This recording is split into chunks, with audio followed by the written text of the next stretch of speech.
minta senyum, tak reti senyum. And I cakap, cuba senyum. And dia memang tak boleh senyum.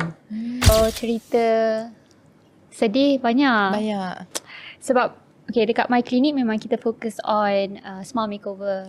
Daripada gigi yang tak berapa okey, kita jadikan sangat okey.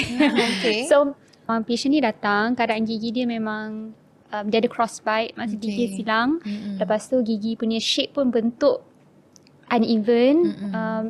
Dia bila nak ambil gambar kan, kita akan ambil gambar sebelum.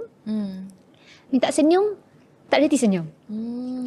And I cakap, cuba senyum. And dia memang tak boleh senyum. So dia kata like tak pernah senyum kan, like, dia memang tak senyum. Like kalau ambil gambar pun muka macam tu je. And so saya macam okay, tak apa, cuba je. So dia pun macam cuba. Okay, so what treatment I did adalah kita buat rawatan clear aligner, and then kita buat veneers untuk dia. Automatically after boleh senyum. Like for me macam okay, bila nak ambil tu terus. So saya rasa memang gigi ni, kalau you confident dengan your senyuman, automatically memang boleh. Betul. So memang kita tengok life changing lah. Mungkin sebelum ni dia macam insecure nak find life partner kan.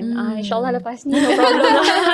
Betul, sebab macam benda tu juga efek kita nak cari kerja kan. And then dentistry ni it's not even kita baiki sahaja gigi dia, it's melibatkan emotion juga. Betul. Memang itulah, I pun pernah juga experience yang macam tu.